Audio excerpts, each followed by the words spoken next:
Welcome to the Navigating Entrepreneurship for Business Owners and Freelancers webinar. My name is Marleigh.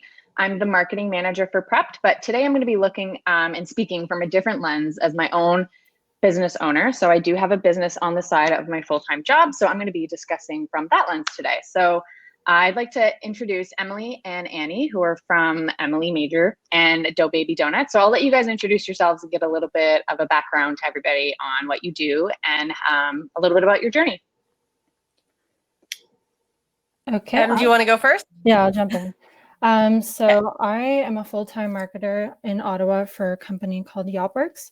So it's in the tech industry, but on the side, my passion projects are really what kind of drive me and my creativity. So I have a little burger blog, M's Burger Tour, and I kind of have generated some income through that as like a little bit of a micro influencer and helping different local restaurants in Ottawa with their content and different collaborations in the city. So that's kind of like the side creative projects are really what drive me. And I'm Annie. I am the owner and sole operator of Doughbaby Doughnuts. I'm also a bartender on the side.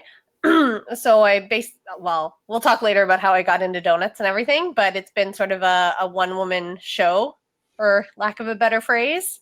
I've worked with different cafes throughout the city and all corners of the city kind of thing. I've done markets and other shows, big events, private orders, the gamut, pretty much. That's awesome. I'm so happy to have you guys join us. I think the creativity behind your businesses are really interesting. So I'm really excited to dive into how you guys got there. So I'm going to jump right into some questions. And anyone on the line, if you have any questions, feel free to type them into the chat box and we'll get to them towards the end of the webinar. So for the first question, Emily, if you wanted to go first. So what led you to start your own, freelancing business or business on the side?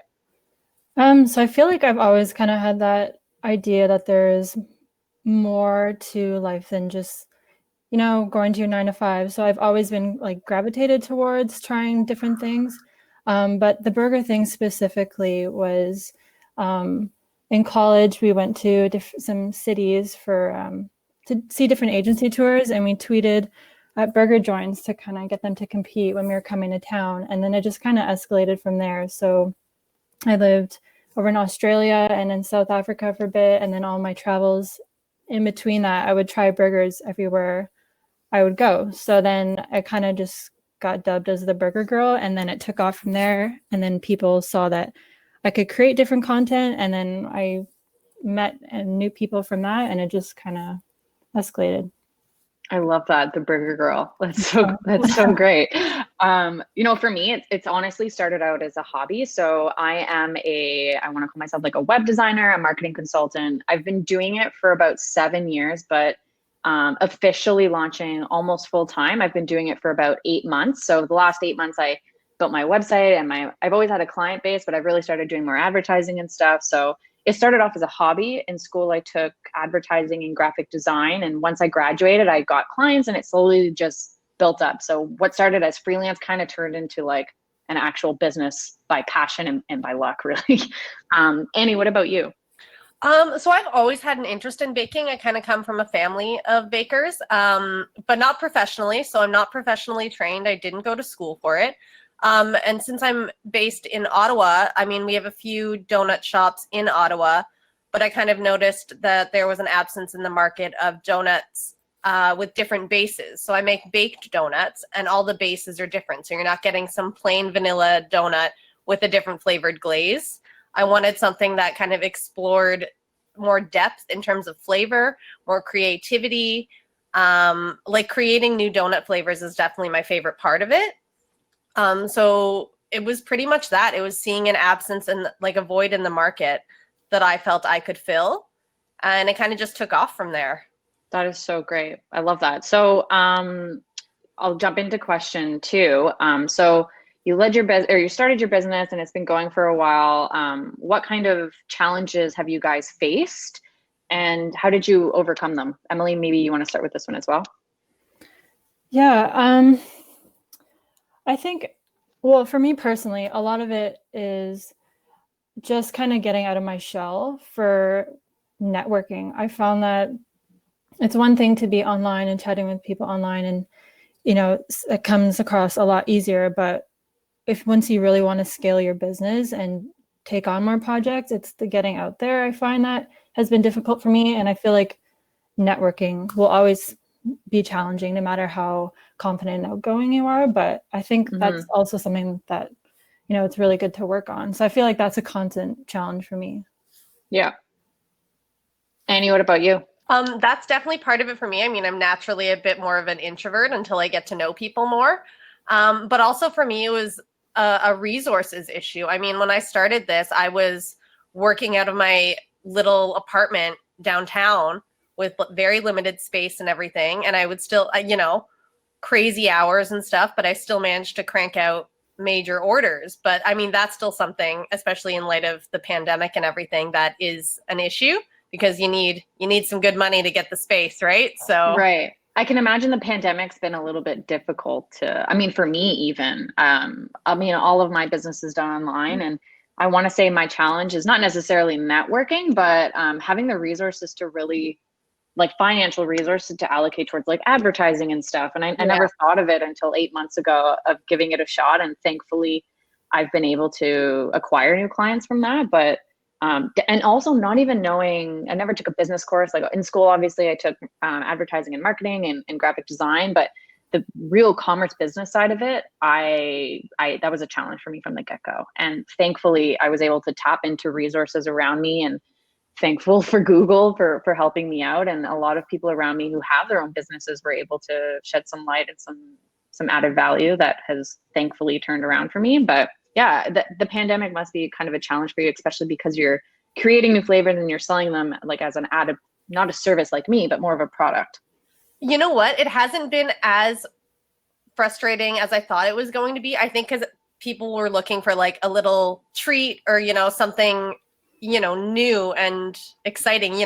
We're all trying to look for the simple pleasures right now, right? True. Very true. And a lot of people are supporting local too, right? Exactly. So I wasn't as negatively impacted as I was anticipating, which was awesome. That's so great. Yeah. So I'm going to keep on this donut topic. So your product is like super, super unique. So what led you to donuts other than the fact that they're super delicious and you have super creative flavors? I follow you on Instagram, and obviously I've been following you for the last couple of years. So how did you come up with this whole donut idea? Well, so the donuts, like I mentioned, like there was kind of a void in Ottawa for doing donuts with different bases. It's usually like chocolate or vanilla and then put a topping on it. So I do stuff like, watermelon or banana or pineapple or peach, and not just fruit flavors, but all that kind of stuff. And they're fun. I mean, donuts are cute. They're very social media friendly. They're very Instagrammable. It's like the cupcakes of a decade ago or something, where cupcakes were everywhere. Now it's a whole bunch of donuts, gourmet donuts. Donut flights with beer, it's all that. So it was a combination of those. It was seeing a space in the market, in the local market, and the social. I mean, because most of my focus is on social media. That's generally how I do my advertising. And so if you have something that's Instagram friendly that people want to take photos of and share and looks delicious, then there you go. I love that. I want to add on that too, just like a good thing about how Annie was saying that she saw a need in the market. And because one of my close friends in Ottawa loves Doughbaby Doughnuts because of her allergies, which I think Annie was like one of the first companies in Ottawa doing donuts that catered to her allergies. So again, then she was like, she stood out in that way. Yeah, that's the other thing. So I'm peanut and tree nut free because my fiance is allergic to those things. So from the beginning, that was kind of a challenge, but it didn't end up being a challenge. It ended up opening up a whole other demographic of people who could have these things and not worry. So I love that. That's awesome. Good for you for doing that. Emily, so what about you? So what inspired you to start your freelancing, and why burgers specifically? Well, I love food. I always say I'm like a full-time marketer, but really I'm like a full-time foodie. It's pretty much all I think about is like planning the next restaurant to try. The burger thing just kind of stuck. And I think a good thing about branding is having your niche market. And I didn't really see anyone else on social media doing burger tours. So I think that made me stand out. Yeah, and aside from that, like what goes with food too is just like the community around it and the local aspect. So I like meeting like local business owners and just people with that creative passion as well, but they put it into their food instead. Yeah, I love that. I Mhm. mean, for me, like I said earlier, mine started out as like a freelancing kind of like hobby, and it's really about the passion. And I can tell you guys are super passionate about your products, and obviously Emily extremely passionate about food and trying to Yeah. restaurants. So I think when we're thinking of, when we start our own business, I think passion plays a huge play into how successful it will be, and how we're willing to like branch out and try new things. Yeah, I think that I mean I never thought I would make like income off of burgers, but I have. Living the dream. That's Yeah, a pretty great gig. and like you can branch out in so many ways. Like when I made those extra pickle t-shirts and sold those, and just like random things. Like once you get going, I feel like once you have the momentum, it like doesn't stop. So Mhm. it's a lot of fun. I want to talk a little bit about client base. I know we talked a little bit about it today. For me, when I grew my client base, a lot of it is word of mouth. I know I said I did a little bit of advertising in the last year or so, and it's been pretty successful. And I've had some clients come from there. But for me, most of it is word of mouth. I started off with some clients in the U.S. and they referred me to other U.S. clients, and then friends of mine being like, "Oh, I have a wedding. Can you do some graphic design for me? Now I need a website for my wedding." And it kind of just blew up into a big word of mouth thing. And I think that goes to show, because I work hard and I want to make sure that my clients are happy. So thankfully that, transcends into more clients. So what about you? Like you guys, like how do you guys build your client base, or what have you done specifically, whether it's social or advertising, or if you have a strategy, even like feel free to share. For myself, it was like you. It was a lot of word of mouth. It was a lot of people seeing the stuff I was posting on Instagram and reaching out to me directly, whether it be cafes or individuals. And it just kind of grew from there. I mean, if you turn out something solid, people are going to want more of it. So it just kind Mhm. of, yeah. For me, I used to do some paid advertising, but it was kind of more of just like me as a marketer trying to learn from my own skills, like just for fun. So I just put a couple dollars in and see kind of what would happen with it. But I think just like building your network and just socializing and networking is huge, because a lot of it comes from, different people who I meet in Ottawa who are small business owners who maybe they want content or, just like help with their social media. So a lot of it just comes from the people I meet. I agree with the networking thing. That is Mhm. huge. I meet a lot of people, whether it's on the, well, I guess not anymore on the street because of the pandemic, but just through friends of friends who you network with, and they say, "Oh, I know somebody who needs a website," or so on and so forth. And it becomes a relationship, and building those relationships is extremely important too. Yeah. So what about skills? So I know obviously everybody's got skills that you develop over time, and skills that you've learned along the way. So do you guys have anything that you could shed light on? So any skills that that you think have helped grow your business to where it is today, or if anything that you've developed over time? I'm assuming since you came out of your shell, Emily, it's probably gone a little bit easier for you to in networking over time, right? Yeah, I mean, I've definitely surprised myself many times where I would leave like a networking event and be like, damn, like good on you, girl, for doing that. And like sometimes I would go by myself and just like introduce yourself to someone, and then you feel so much better after because you did it. But I think that yeah, like I said earlier, like that'll always continue to grow. And I feel like that you should not underestimate networking. But a big thing of mine too is that I would kind of doubt myself sometimes. Like, hey man, I'm just like eating burgers and promoting it and stuff like that. So like, how does this mean anything? But then I'll have an interaction with someone who like says that they love it and thinks it's fun and everything. And then I'll keep going. So I feel like you just need to just do it and something will come from it. For sure. You have to like believe in yourself, and Yeah. knowing that your skills will be there, and you're going to be there to support you. And so will your network and your friends and family. So, and it's probably really great to hear that kind of feedback of people saying, follow you on Instagram. I love it. And I've been following you for years, and like it's your skills and your strategy on how you do social media, I think is super important. Emily, I think you're really great with your social media, like the photography, the way that you do your copywriting, and the way that you reach out and engage with the people who follow you is super, super key.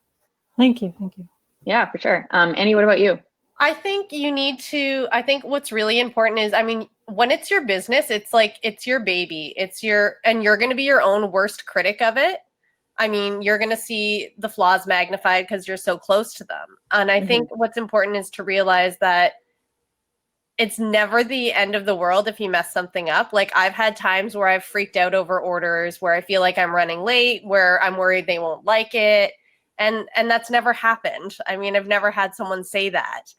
So I think it's just being able to kind of roll with the punches and deal with times when you're feeling, down or unmotivated. Because those come and go. I mean, you just gotta, the negative, any criticisms you get will always feel a lot louder, but they're always so much fewer. I mean, if you're doing I love that. generally. Yeah. Very true. Very, very true. I love that. So I want to move on to talk a little bit about our branding. So I know I just talked about you in your social, but branding is way more than social media, right? It's, who you are. So it is your vision and the way that that people perceive you, but it's also the way that your voice and the voice that you project to the community, right? So let's talk about branding, your logo. Did you get someone to do your logo? Did you do it yourself? How did you come up with your color scheme or your voice? Annie, do you want to start with this one? Yeah, so I'm hopeless when it comes to graphic design. I am terrible at it. I'm just not good. My brain doesn't work that way. So I had a friend who was a graphic designer do it for me. We met up a few times. In terms of color scheme, I knew I wanted stuff that evoked like bakery. Like, I want, pink boxes and stuff, because everything that comes in a pink box from a bakery is just, it's going to be tasty, right? I love it. So like pink and green, and it's just, I mean, I don't know. I like the colors together personally. I think they look fresh. But also I don't shy away from being a female owned and led business. And I don't think you have to be successful. So, pink is considered girly or feminine. I don't think that's a bad thing. And I think it's just fun. Like, Doughbaby is a fun name. I want to be a fun brand. I love it. I love the name. I thought that was super unique when I heard of it. Honestly, when I'm thinking about my branding, like, I did all of my branding alone. And it was so difficult because I find it harder to create your own logo and do your own website. It took me so much time. I probably would have benefited more from hiring somebody else because I'm so picky, but it was literally, for me, all white space, everything simple, and it reflected the kind of work that I put out. So a lot of the work that I put out in terms of websites or a social media strategy, I like to keep things simple, straight to the point, but very strong. So that's why I kind of stuck with my name. So it's fully, Marleigh Cheaney Consulting, but I wanted to shorten it obviously for a social logo. But my strategy behind it was as powerful and as simple as possible. I love that. Yeah. Emily, what about you? Yeah, me, same thing. I kind of, since I don't have a site right now and it's kind of mostly just like on social, I do a lot of my branding is focused on like who I am, like personal branding, like when I'm out and about, and what I represent and my values kind of. And color schemes, like try to reflect that in my social posts as well.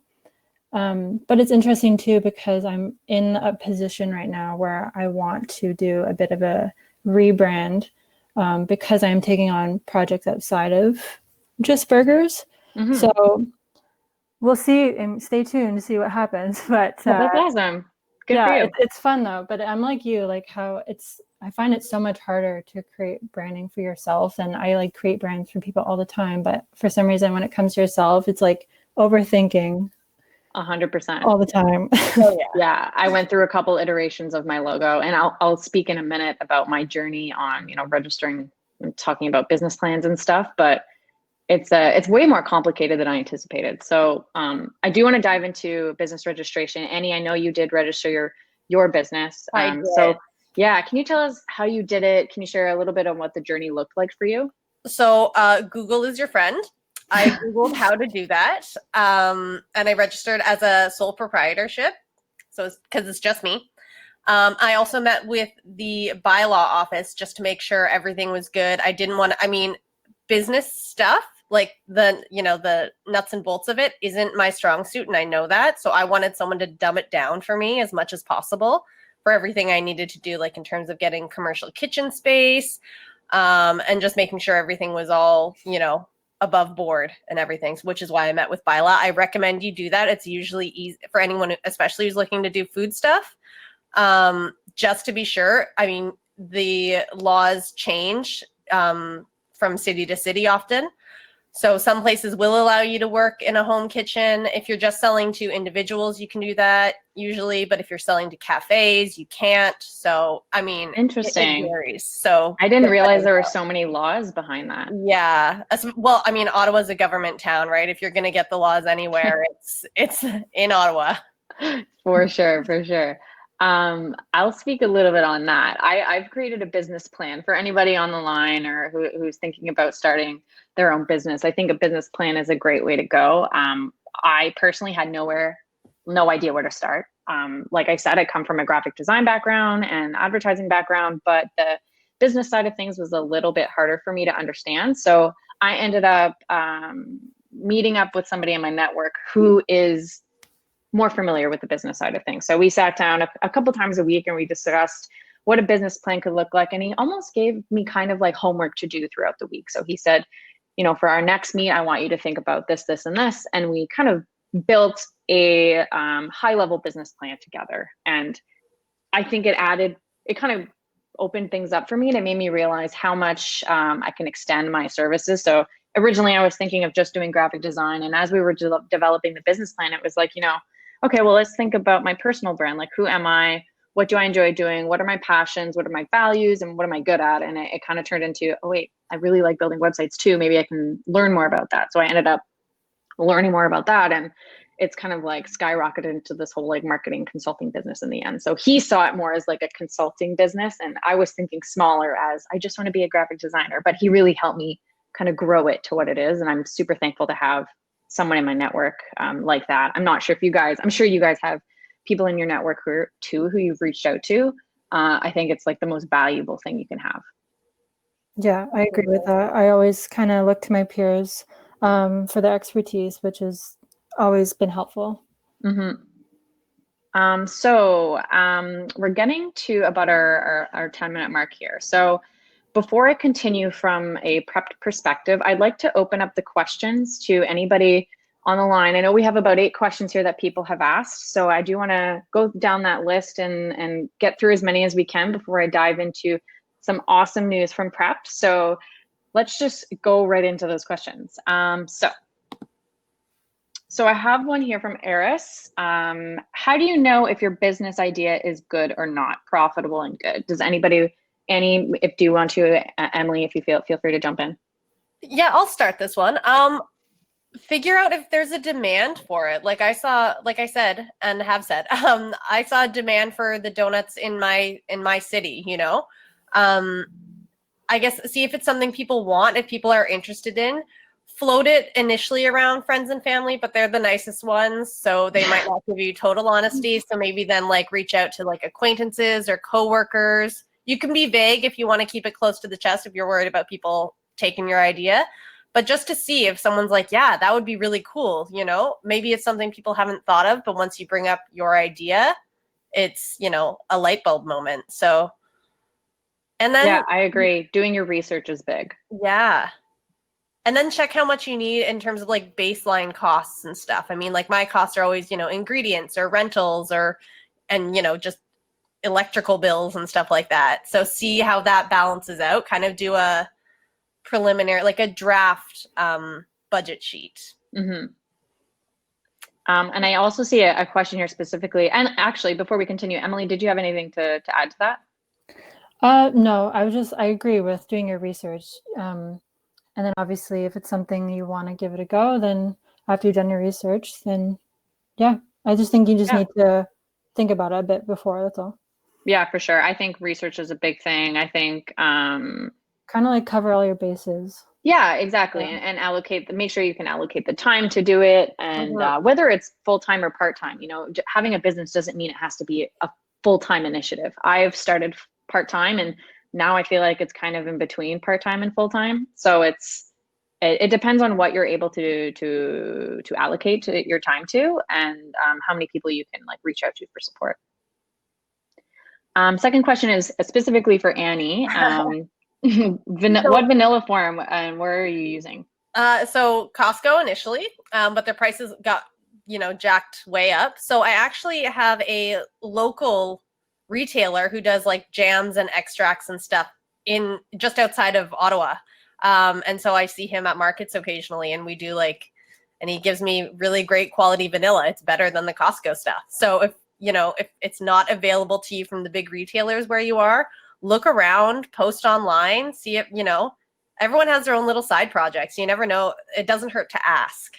I love that. It's like local supporting local. Yeah, that's huge. The local community in Ottawa especially, and I'm sure in other pockets of, the globe, is really strong. So I have another question on the food industry. So I know you touched a little bit on the licenses needed. Yeah. How did you keep up with them? And I guess because you initially started working from home before you... I did initially start working from home. I let any cafes know that was my initial thing, but I'm lucky enough. So I have a background in the restaurant industry and stuff. And so it was actually a good friend of mine who let me use his commercial kitchen. You have to be prepared to do off hours. I mean, I was like getting up at 2 a.m. and out I of remember there at that. 6 a.m. Yeah, it was bad. But just be flexible, take naps if you need to. So let's do that. Has there been a time where you want to give up, and how do you stay motivated? Emily, did you want to touch on this one? Sure. Yeah, I think that kind of like what I was saying before, so I do a lot of self-doubting sometimes, but I think it just, once I get my hands on a project and then I just see how much I love doing it. I love just getting into the zone and being creative. And then that kind of keeps me motivated to go for the next one. It's just, I find like keeping myself busy and keeping the creative projects going is kind of what makes me motivated. From my perspective, it's happened to me many times, and I think it happens to all of us. It doesn't matter whether you're, you have your own business or you're at work, and it doesn't even have to be work related. There are just some times where you're just not motivated. And for me specifically, it was having to deal with, I had not a lot of clients at the time. It was a little stressful because it's a large portion, it was at the time, a large portion of my income. And I was thinking, I don't know how to make this a profitable thing for me. And the clients I was having at the time, it wasn't necessarily something I liked doing. It's one thing about being in business, especially as a web designer. The client wants something specific. You might have a different view on what should happen. So I really just had to think about, why am I here? What are my goals? And I ended up just realizing that I'm here because I love it. I love designing websites. I love having clients, and I love being able to be my own boss to a certain extent. So it kept me motivated in that sense. And other than that, I mean, this is like a completely side thing, but from yoga and meditation, it's just those things that keep me grounded. And it's those things that remind me to live more in the moment and to like keep pushing, because everyone's going to have a bad day. It happens, but you have to keep moving forward. Totally. Okay. So, here's a great one. Okay. What will you suggest was the most effective way for a small business to build client momentum without breaking the bank for paid ads specifically, especially if you don't have much experience with digital marketing to do it yourself? Network. Yeah. And social media, I mean, as an offshoot of that, I mean, try and establish a brand identity online. Like, if you can't afford a website or, pay for someone to design a website, if you have a decent camera phone, which, I mean, all of us do now for the most part, just take some photos of what you're doing. If that's not your wheelhouse or doesn't apply to your business, look elsewhere. I just mean, social media is so huge, even if it's not necessarily a visual medium for you. Yeah. I shared a couple of photos. So I did like a series, maybe of 5 photos to my story on Instagram once before COVID. And just saying like, here's what I do, here's what I can do. And like, if you know anyone, please send them my story. Like if a local business might need help with this. And I had someone reach out, and they've become a huge contact for me now. So we're going to work together, and they have a huge network themselves. So my network had just expanded by many people just because of that. And I didn't have to spend any money on it. That's great. I love that. We're just approaching our time, so I am going to continue with some news from our Prepped Summer contest, but don't fret. Any questions that haven't been answered, we'll make sure that we get to them. And I will also link our social channels at the final slide for you guys to message us directly if you have any questions, or if your question wasn't answered specifically the way you wanted it to, feel free to reach out and we'd be more than happy to help you. So right now, I'd just like to point out that if you do log into your Prepped account, you will see a new My Plan dashboard. So as we've learned today, passion is super important when you're thinking of starting a business or, you know, a community initiative, for example. So even if you're just doing it part-time, like I am, or like Emily is, it's a great way to build skills while doing something you love. And like we've heard, there's challenges to becoming an entrepreneur, and we want to make it easier for you. So if you do log in and you go to the My Plan section, we've built plans which break down the process of building a business or community initiative into smaller bite-sized steps. So currently we have 2 plans up. It's called the self-assessment and ideation, and create and refine your pitch. So the first plan walks through how to brainstorm business ideas based on your passion. And then you can do like a self-evaluate your strengths and when you're picking a business idea to build. So you will see it on the top box here. You'll see how many goals you have completed. There's 10 goals per plan. So if you just click the continue box or the start now box, you will see the second screen here. It looks similar to this. So these are the specific goals in the ideation and self-assessment plan. So as a bonus, once you do complete these, there are 2 currently, but you have until August 31st to complete them. And we're actually going to be giving away some great prizes to help you build your business. So we do have a free Samsung Galaxy Book Flex, a 15-inch, 1-year subscription to Learn at Forbes, and 6 business incorporation licenses from our friends at Owner to help get you started. So like I said, the contest closes August 31st, and all you have to do is sign into your Prepped account and go on over to the My Plan section to complete the plans and the goals within them for your chance to win. You are automatically entered into the draw. So thank you so much. We're so happy to have you guys join us. I'm going to slide to the next slide so you have all of our social media handles. Feel free to reach out to us. And it was so great talking to you, Emily and Andy. Thank you for coming on and talking to me about your businesses and how you guys got started. Thank you. Thanks for having us. No worries. Have a great day, everybody.